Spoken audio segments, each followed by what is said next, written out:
Le livre de l'Apocalypse, chapitre 21. Puis je vis un nouveau ciel et une nouvelle terre, car le premier ciel et la première terre avaient disparu, et la mer n'existait plus. Je vis descendre du ciel, auprès de Dieu, la ville sainte, la nouvelle Jérusalem, préparée comme une mariée qui s'est faite belle pour son époux. J'entendis une voix forte venant du ciel qui disait: Voici le tabernacle de Dieu parmi les hommes.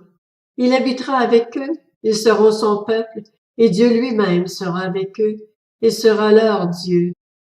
Il essuiera toute larme de leurs yeux. La mort ne sera plus, et il n'y aura plus ni deuil, ni cri, ni douleur, car ce qui existait avant a disparu. Celui qui était assis sur le trône dit: Voici que je fais toutes choses nouvelles. Il ajouta: Écris cela, car ces paroles sont dignes de confiance et vraies. Puis il me dit: Je suis l'alpha et l'oméga, le commencement et la fin. À celui qui a soif, je donnerai à boire gratuitement de la source de l'eau de la vie. Le vainqueur recevra cet héritage. Je serai son Dieu et il sera mon fils. Quant aux lâches, aux incrédules, aux pécheurs, aux abominables, aux meurtriers, à ceux qui vivent dans l'immoralité sexuelle, aux sorciers, aux idolâtres et à tous les menteurs, leur part sera dans les temps ardents de feu et de soufre. C'est la seconde mort. Puis un des 7 anges qui tenaient les 7 coupes remplies des 7 derniers fléaux vint m'adresser la parole et dit: Viens, je te montrerai la femme, l'épouse de l'agneau.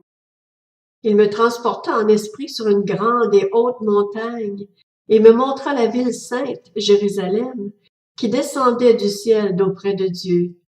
Elle rayonnait de la gloire de Dieu.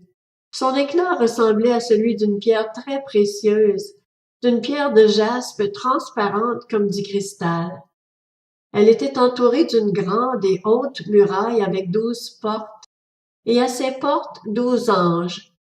Des noms y étaient inscrits, ceux des 12 tribus d'Israël.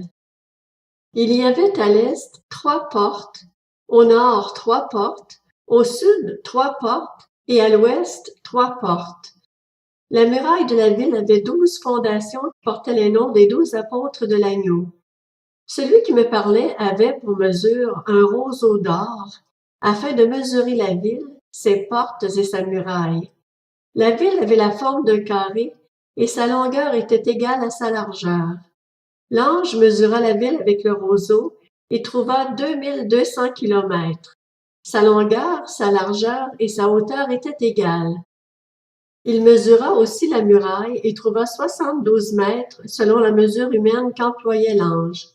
La muraille était construite en jaspe et la ville était en or pur, transparent comme du verre pur.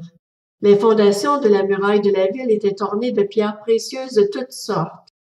La première fondation était ornée de jaspe, la deuxième de saphir, la troisième de chalcédoine, la quatrième d'émeraude, la cinquième de sardoine, la sixième de coralline, la septième de chrysolite, la huitième de béryl, la neuvième de topaze, la 10e de chrysoprase, la 11e d'hyacinthe, la 12e d'améthyste. Les 12 portes étaient 12 perles. Chaque porte était faite d'une seule perle. La place de la ville était en or pur, comme du verre transparent.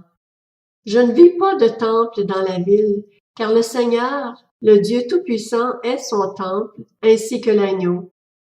La ville n'a besoin ni du soleil ni de la lune pour l'éclairer, car la gloire de Dieu l'éclaire, et l'agneau est son flambeau.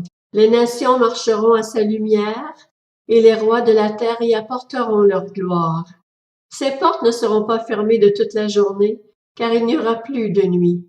On y apportera la gloire et l'honneur des nations. Il n'entrera chez elles rien de souillé, ni personne qui se livre à des pratiques abominables et aux mensonges. Il n'entrera que ceux qui sont inscrits dans le livre de vie de l'agneau.